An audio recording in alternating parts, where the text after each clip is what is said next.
And we begin tonight with several breaking stories. There has been a horrific and deadly crash of a tour helicopter. All 7 people on board have been killed, including at least 5 Americans. Images coming in from the crash scene tonight. The chopper going down during a safari tour in a remote part of Kenya, flying over a popular tourist area. Flames, smoke, and debris at that crash site tonight. The rough terrain slowing the search and recovery effort. Tonight we have learned there are some well-known names on board that tour helicopter, including a Telemundo executive well respected in South Florida. ABC's Victor Akendo leading us off tonight. Tonight, 7 people are dead, including 5 Americans, after a safari helicopter crashed and burst into flames in Kenya. Authorities confirming these horrific videos, smoke pouring out of the burning wreckage, pieces of the helicopter strewn on the rocky mountainside. Officials say the helicopter crashed shortly before 9:15 this morning in the rugged foothills of the iconic Mount Ololokwe in northern Kenya, a popular tourist destination. We have pictures that show that these helicopters in the past had landed on top of this mountain right on the edge of a cliff. So what may have happened just as the helicopter was coming in to land, perhaps impacting the side of the cliff and falling to the ground. Police telling ABC News respected Telemundo executive Jose Suarez was among those 5 Americans killed.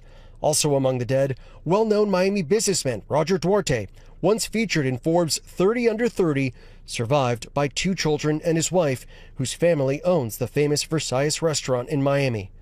Ecuadorian officials confirming the nation's intelligence chief, Michel Sensi-Kontugi, and his wife, Stephanie Holohan, were also killed. David, the cause of the crash is under investigation. This news shaking the Miami community. In a statement, Roger Duarte's family saying in part that everyone on board was close and the magnitude of this tragedy is impossible to comprehend, and there are no words to express the depth of our pain.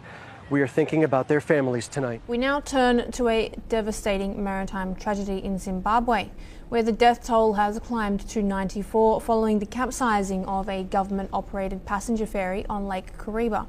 The vessel, which was travelling from the northern town of Kariba to the remote rural community of Chalala, went down after encountering severe winds and heavy waves.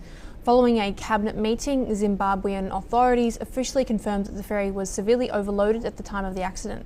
While the vessel had a maximum authorised capacity of 90 passengers, investigations revealed it was carrying approximately 180 people alongside heavy cargo.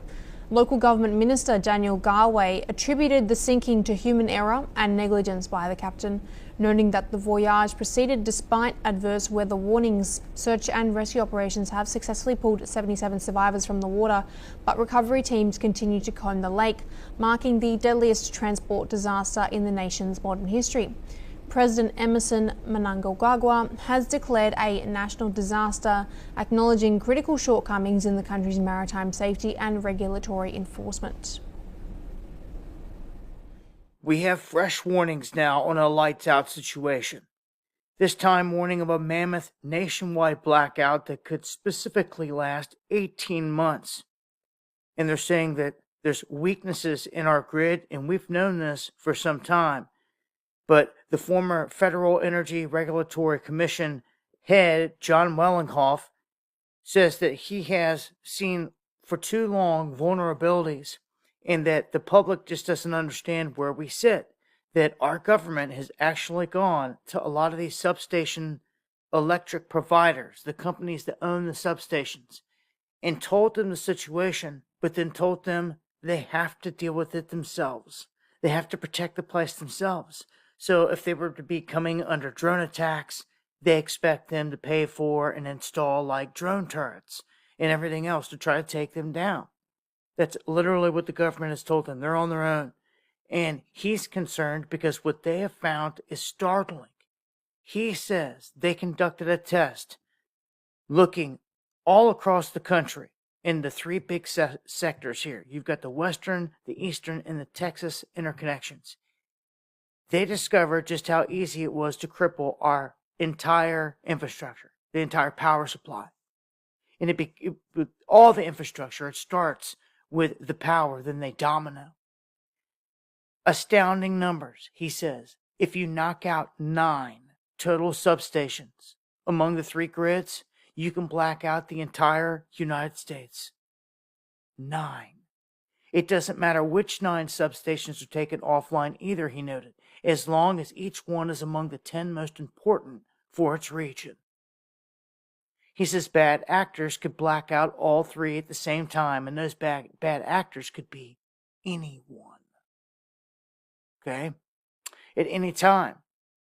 He says it doesn't have to be any particular substation, but just powerful. He says a group of 12-year-olds could get together and figure this out and map this out, and the government doesn't seem to have a full-scale plan. If they do, they're definitely not sharing it with the rest of these places, because they're saying, if you get a threat, you need to secure the facility and not to expect like any money or any help from the government, which is just crazy. So we have 200,000 miles of high voltage transmission lines, 55,000 substations across the country.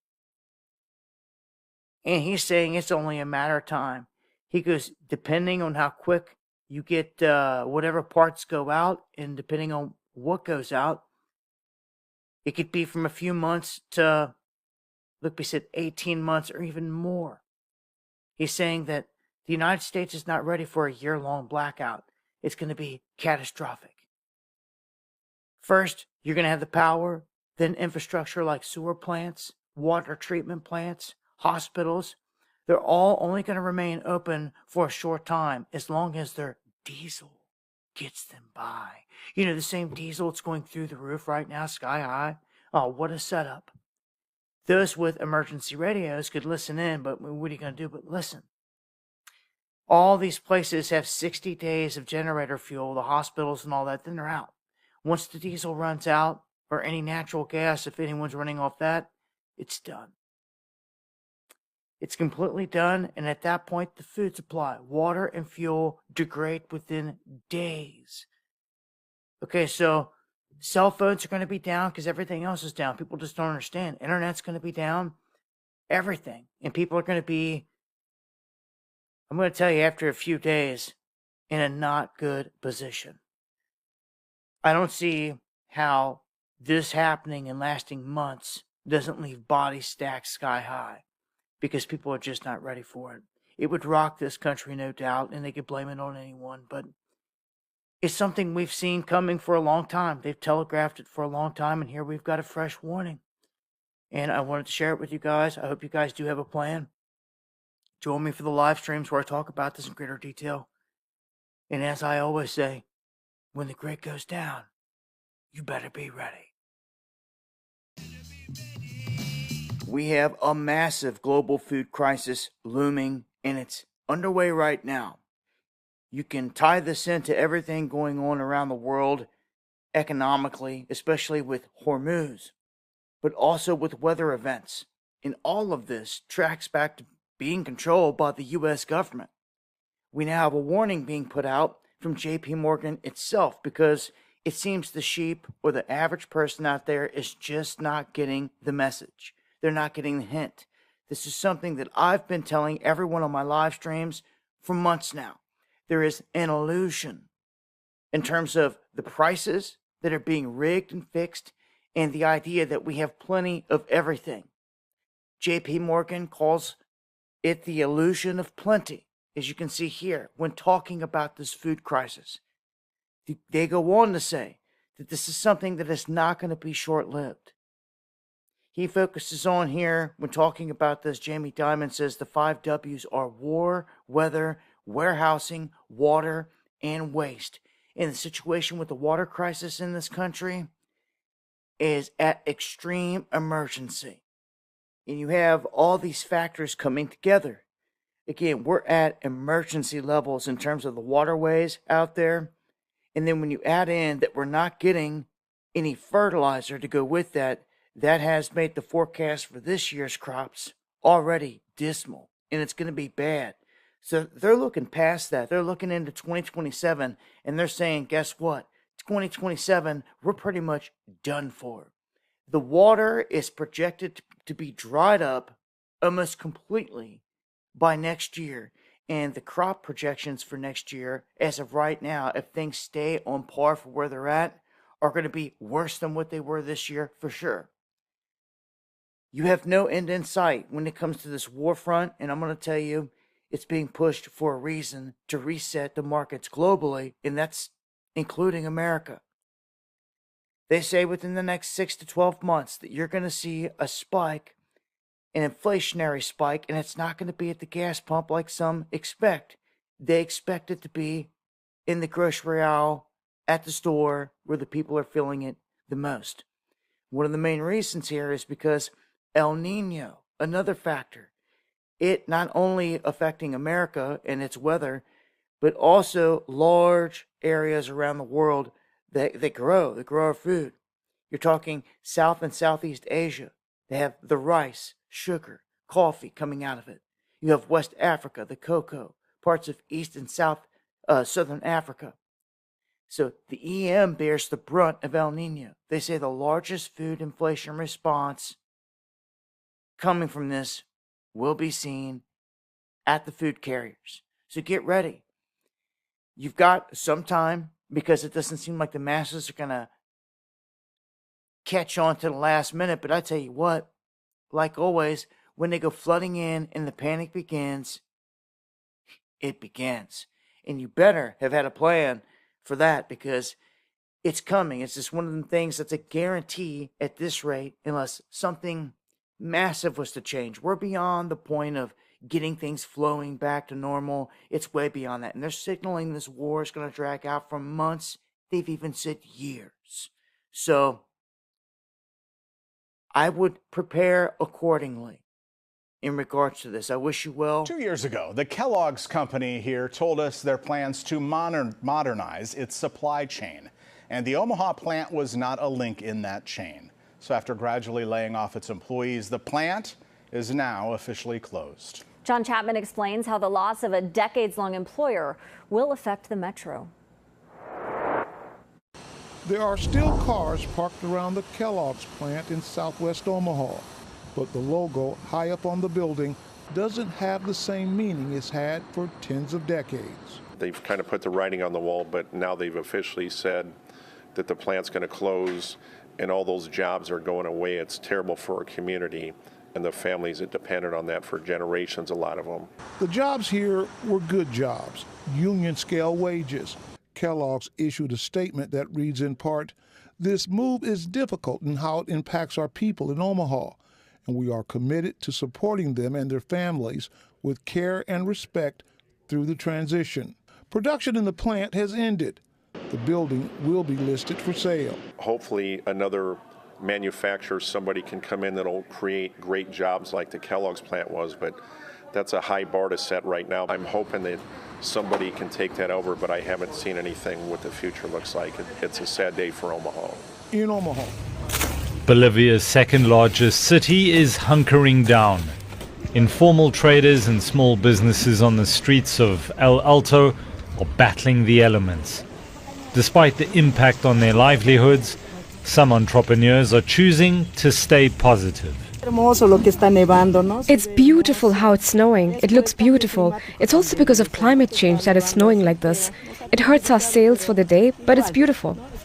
El Alto sits high on the Altiplano Plateau, more than 4,000 meters above sea level, flanked by the Andes mountain range, making it one of the highest major cities in the world. Severe snowstorms have prompted the government to act. Travel on major highways and mountain passes has been suspended. We've been here since dawn. We're stuck. We just made it up and we need someone to help us with machinery. If the government office remembers us, it would be nice, but it seems we're not going to see that help. In Bolivia's southern city of Potosi, the deep snow is endangering livestock, burying grazing fields. We're coming in convoy to rescue our llamas. We don't know where they are, not even the babies. We don't have any feed. Nothing grows here in these places. The municipality or government isn't supporting us.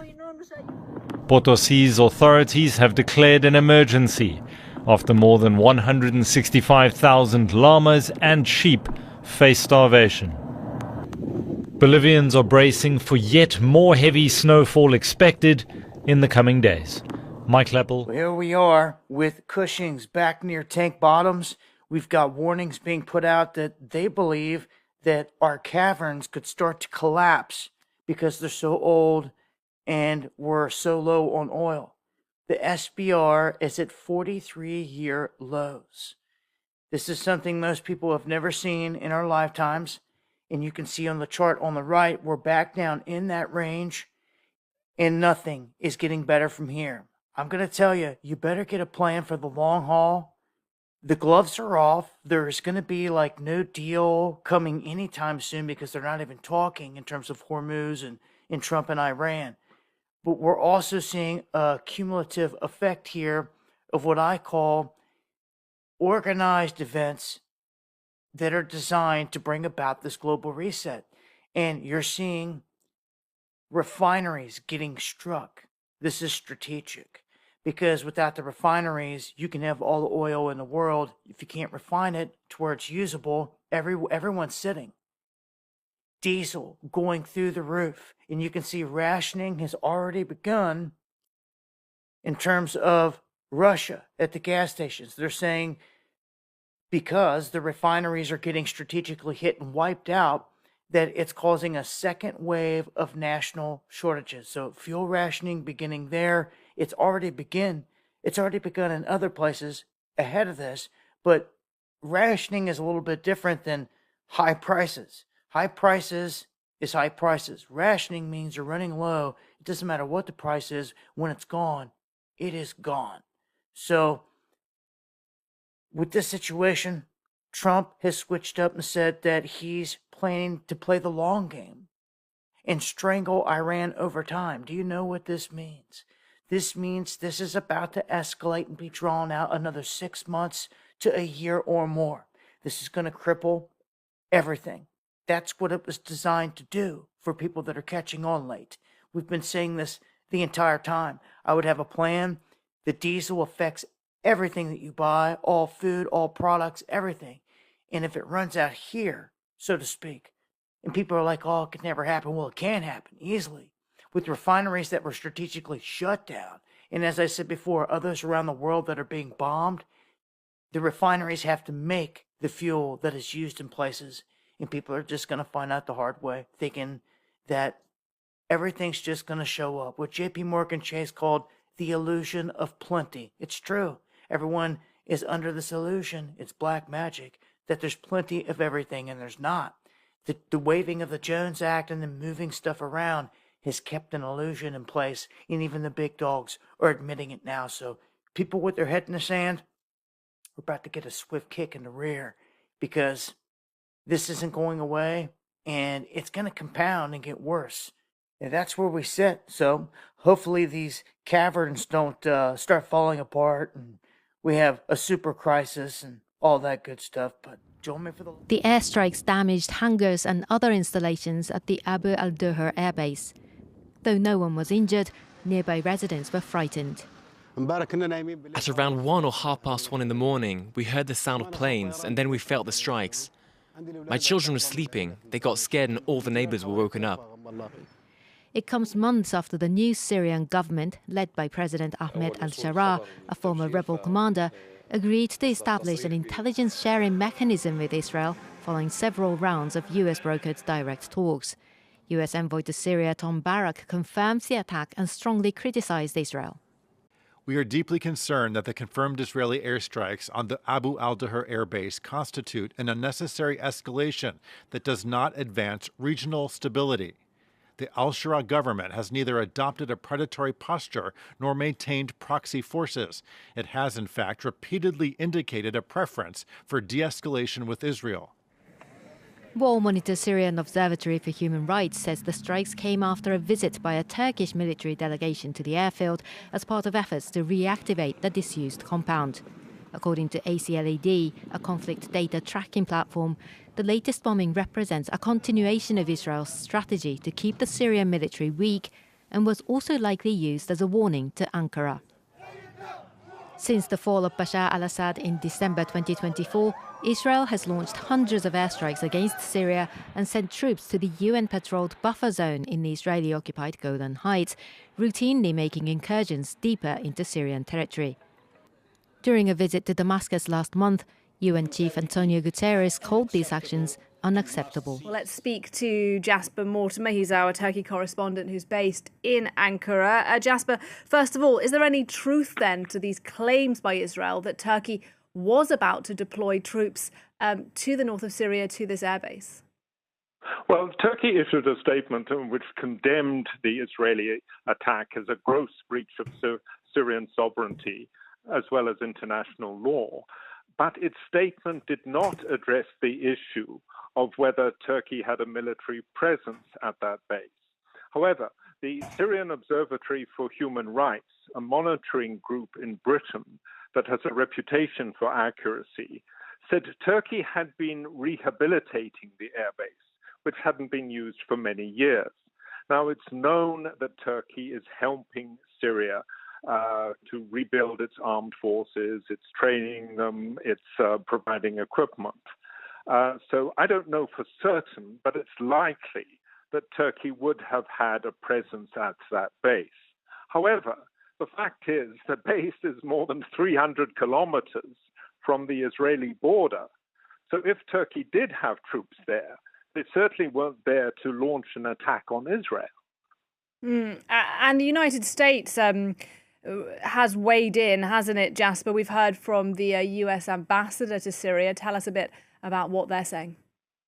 Yes, the US envoy to Turkey and Syria, Tom Barak, who is based here in Ankara, put out a statement saying the Israeli attack was, quote, an unnecessary escalation that does not advance regional stability.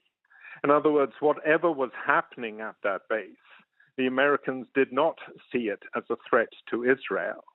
Now, my own take on this attack is that, before Syria imploded in civil war in 2011, Syria was the one neighbor Israel had that the Israeli military feared.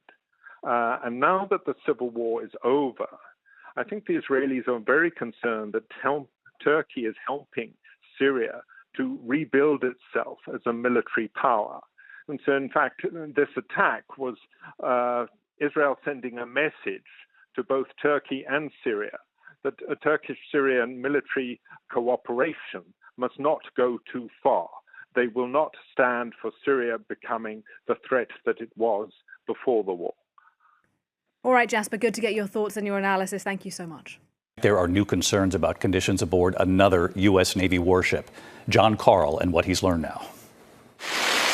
Tonight, growing questions about whether the U.S. Navy is now stretched too thin after new reports of grim living conditions aboard a second massive ship. Some 300 sailors on the destroyer, the USS Benfold, deployed in the South China Sea, went 4 days with limited drinking water and no working toilets or air conditioning after the ship suffered a complete loss of power. After 4 days adrift, the Benfold was towed to the Philippines. A Navy spokesman cites problems with its generators, adding there were no injuries to the crew, who demonstrated resilience, grit, professionalism, and unwavering steadiness. The Benfold was part of the carrier strike group heading to the Middle East to relieve the USS Lincoln, whose crew has been at sea for more than 260 days as part of the war on Iran. Amid deteriorating conditions on the Lincoln, some sailors' families told the Military Times that at least 2 sailors tried to jump overboard. A U.S. official told ABC News that a sailor did go into the water and was rescued.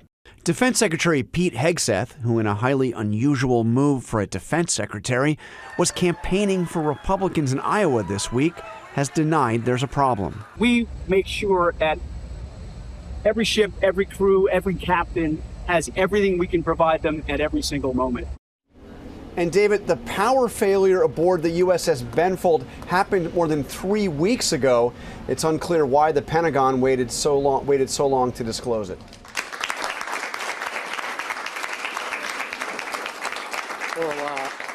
Well, thank you, Mike, and thank you, Mr. President, for having us here today. From day one, you've made our nation's financial dominance and innovation job one. We at the SEC are delivering on your agenda.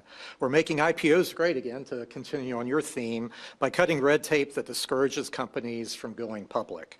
Under your leadership, Mr. President, the IPO market is booming. Since Inauguration Day, 583 companies have gone public, and that's up 75% compared to the final year and a half of the Biden administration. And those companies have raised an impressive $208 billion, and that's nearly 4 times the amount raised during the final year and a half of the previous administration. So that's just not incremental progress. That is a turnaround. You've committed to making the United States the crypto capital of the world. And yesterday, the SEC, I'm proud to say, took another significant step to deliver on that. Our proposal, the crypto assets rule, would provide crypto entrepreneurs like those here in this room and job creators the certainty to raise capital in the United States using digital assets. This action is consonant with our belief that the most important priority is for Congress to send the Clarity Act to your desk for your signature. And the SEC is doing everything we can to support that work. So thank you again, Mr. President, for leading this nation to ensure that we continue to have the strongest markets in the world, to reshore innovation, and to welcome, yes, a whole new generation of investors through the Trump accounts. So under your leadership, we will make sure that the greatest advances of the technological frontier are right here in America. So thank you very much.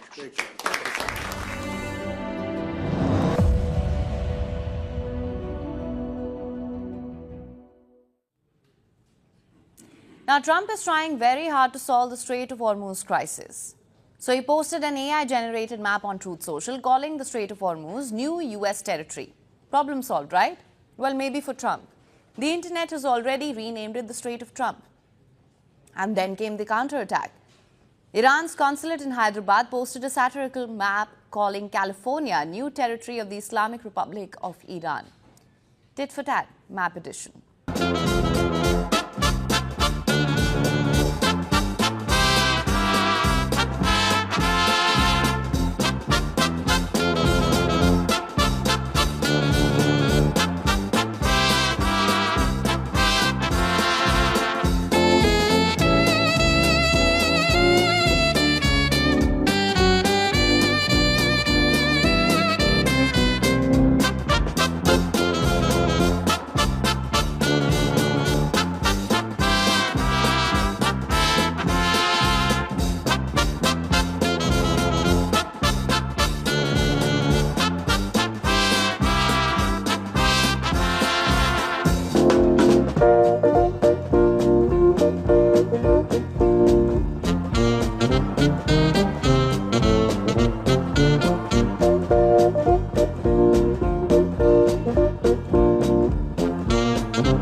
Blue.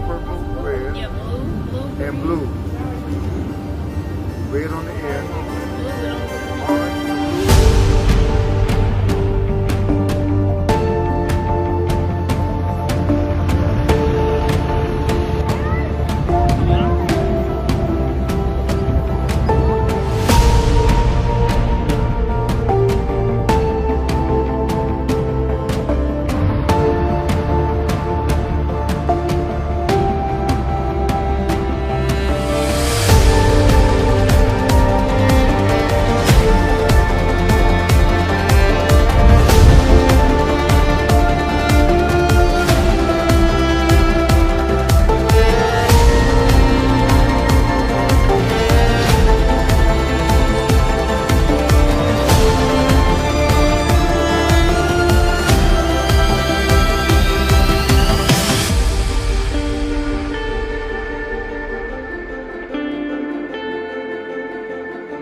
mereka masuk di dalam.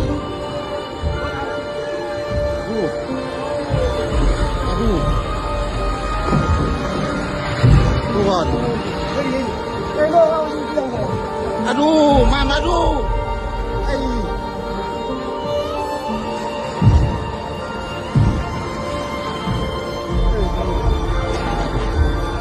Aduh. Aduh.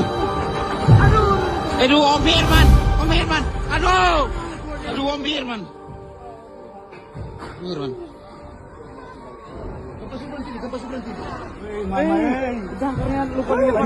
Jangkar.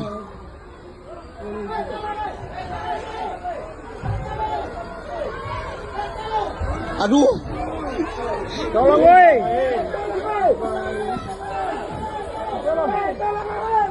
Tolong, woi. Masih